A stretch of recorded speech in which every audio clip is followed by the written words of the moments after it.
पूजा plastic container, मसाला box, tray, जग और strainer. स्वास्थ्य के लिए सुरक्षित टिकाऊ क्वालिटी के साथ पूजा प्लास्टिक आपके किचन का परफेक्ट पार्टनर।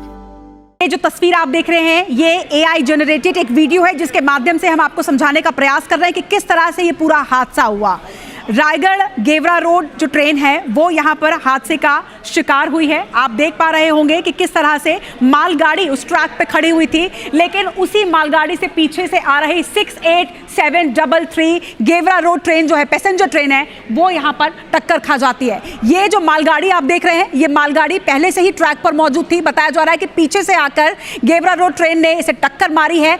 68733 ये ट्रेन का नंबर है जो रायगढ़ से चलकर बिलासपुर की ओर आ रही थी, लेकिन इसके पहले ही ये लाल खदान के पास हादसे का शिकार हुई है। AI जनरेटेड इस वीडियो के माध्यम से समझाने का आपको प्रयास कि कैसे कोयला से लदी यह मालगाड़ी ट्रैक पर ऑलरेडी मौजूद थी, लेकिन उसी ट्रैक पर एक पैसेंजर ट्रेन आ जाती है और पीछे से इसने मालगाड़ी को टक्कर मारी। और यही वजह है कि ये जो आप बोगी देख रहे होंगे, जो हमने तस्वीर भी आपको दिखाई थी, इसमें गार्ड रूम पूरी तरह से क्षतिग्रस्त हुआ है। दूसरी बड़ी बात, इसके ठीक पीछे महिला बोगी लगी हुई थी और यही वजह है कि सबसे ज्यादा महिलाएं और बच्चे इसमें घायल हुए हैं। ये जानकारी अब तक निकलकर सामने आई है। तो ये पहली बोगी जो है ये सबसे ज्यादा प्रभावित हुई है, लेकिन 3 डब्बे डिरेल इसमें हुए हैं। फिलहाल रेस्क्यू ऑपरेशन इस पूरे हादसे के बाद से लगातार जारी है। तस्वीरें लगातार आप तक पहुंचा रहे हैं जितेंद्र थवाइट, हमारे IB24 संवाददाता ग्राउंड जीरो पर मौजूद हैं। कोशिश यही है, हमारी भी ये प्रार्थनाएं हैं कि ये जो आंकड़ा है 12 से ज्यादा लोगों के घायल होने का जो आंकड़ा सामने आया है ये आंकड़ा यही थमा रहे, बहुत ज्यादा लोग प्रभावित ना हो,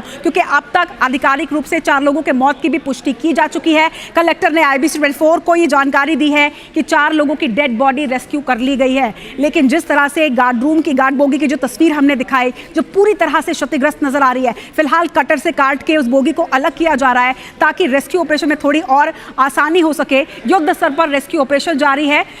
जितेंद्र थवाइट हमारे संवाददाता ग्राउंड जीरो पर मौजूद है। जितेंद्र, कोई और इस वक्त जानकारी सामने आ रही है क्या? कितने लोगों को बाहर निकाला जा सका है? जी देखिए रचना, जिस तरह से आप चुनौतियों की बात कर रही थी, मैं आपको सीधे तस्वीर दिखाता हूं। देखिएगा दूसरी तरफ आप तस्वीर देखेंगे कि यहां पर एम्बुलेंस नहीं पहुंच सकती है। यहां से एम्बुलेंस तक जाने के लिए कम से कम 100 से 200 मीटर ये खेत को पार करना होगा, मेड़ को पार करना होगा, उसके बाद आप यहाँ पर एम्बुलेंस तक पहुँच सकते हैं। मतलब घटना स्थल से 200 मीटर दूर यहाँ पर जो सड़क है जहाँ पर एम्बुलेंस की आवाजाही हो रही है और उसके बीच में आप ये खेत आपको नज़र आ रहा होगा।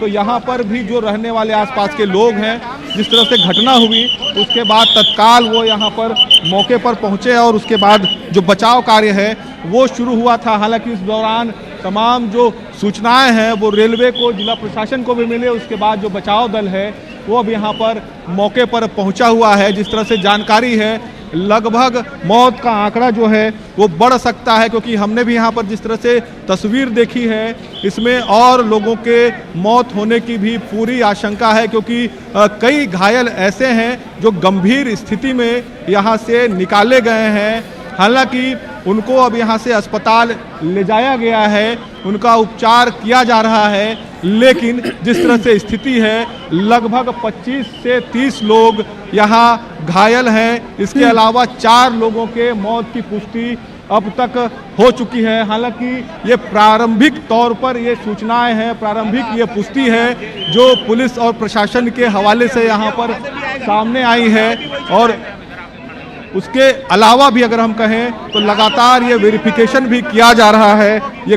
ये जानकारी यहाँ पर इकट्ठा की जा रही है कि घायलों में और कौन कौन है, किनकी मौतें हुई हैं, क्योंकि कुछ बच्चे भी हमने यहाँ पर देखे हैं जिनकी अमूमन उम्र अगर कहें तो लगभग वो 2 साल और 3 साल के भीतर के होंगे। कई ऐसे घायल बच्चों को भी इस बोगी से निकाला गया है। चूँकि ये महिला बोगी थी, ऐसे में सामान्यतः महिलाओं के साथ में कई जो बच्चे हैं वो भी यहाँ पर मौजूद थे जो भी गंभीर रूप से घायल हुए हैं। हालांकि अब ये कवायद है कि घायलों को यहाँ जल्द से जल्द अस्पताल पहुंचाया जाए। और जो सबसे बड़ी चुनौती देखिए अब आ रही है जी जितेंद्र, एक प्रयास आप जरूर करिएगा, रेलवे प्रबंधन की कोई टीम वहां पर अगर मौजूद हो तो मैं वापस भी लौटूंगी आपके पास और तब ये आपसे जानकारी लूंगी कि क्या कोई हेल्पलाइन नंबर, कोई जारी किया जा रहा है, क्योंकि रायगढ़ से चलने वाले जो यात्री हैं वो अगर बिलासपुर पहुंचे ही नहीं है तो उनके परिजन भी वहां परेशान हो रहे होंगे। ऐसे में हेल्पलाइन नंबर अगर कुछ जारी की गई होगी या कुछ और रेलवे प्रबंधन उनके लिए जानकारी जुटा रहा होगा,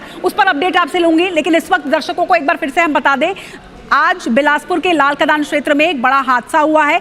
खड़ी मालगाड़ी से जाकर एक पैसेंजर ट्रेन टकराई है जिसमें कई लोग घायल हैं। दूसरी तरफ 4 लोगों की अब तक डेड बॉडी रेस्क्यू की जा चुकी है, ये कलेक्टर ने जानकारी दी है। 2 तस्वीरें आपके सामने हैं, ये असल तस्वीर है उस जगह की जहां पर IBC 24 की टीम इस वक्त मौजूद है। ये हादसा हुआ है, ये तस्वीर आप देख रहे हैं, ये गेवरा रोड पैसेंजर ट्रेन है। और दूसरी तस्वीर में हम आपको समझाते हैं कि कैसे ये पूरा हादसा हुआ। ये रियल तस्वीर आप देखिए, ये AI जनरेटेड एक वीडियो है जिसके माध्यम से हम आप तक समझाने की आपको कोशिश कर रहे हैं कि इस ट्रैक पर ये मालगाड़ी खड़ी हुई थी, लेकिन पीछे से आ रही passenger train, Gevra road passenger train 68733 Raigarh से चली थी, बिलासपुर की ओर आ रही थी, लेकिन लापरवाही पूर्वक ये खड़ी मालगाड़ी से जा टकराई। हादसा हुआ है, 4 लोग अब तक इसमें मृत बताए जा रहे हैं, 12 से ज्यादा लोगों के घायल होने की सूचना है। तो ये देखिए किस तरह से पूरा हादसा हुआ। बड़ी लापरवाही जरूर हुई है, जांच का विषय है कि आखिर कैसे बार बार लापरवाही हो रही है। लेकिन ये तस्वीर आप देखिए, आपको समझाने की कोशिश, समझने में आपको थोड़ी मदद होगी कि एक रेलवे ट्रैक जिसमें मालगाड़ी ऑलरेडी खड़ी हुई थी, एक ट्रैक जहां पर ऑलरेडी मालगाड़ी खड़ी हुई है, उस ट्रैक में कैसे एक दूसरी गाड़ी आ सकती है। गंभीर चूक है रेलवे प्रबंधन की, लापरवाही है रेलवे प्रबंधन की, क्योंकि ये पहली तस्वीर भी नहीं है इस तरह के हादसे की। इसके पहले भी हमने देखा है देश के अलग अलग हिस्सों में रेलवे हादसे हो रहे हैं, और खास तौर पर बिलासपुर जोन की हम बात करें तो बिलासपुर जोन में भी कई बार इस तरह के हादसे हो चुके हैं। बार बार लापरवाही की वजह क्या है, ये एक बेहद बड़ा सवाल रेलवे प्रबंधन से जुड़ता है और उन लोगों के द्वारा उठता है जो लोग आपकी लापरवाही की वजह से अपनी जान गंवा रहे हैं।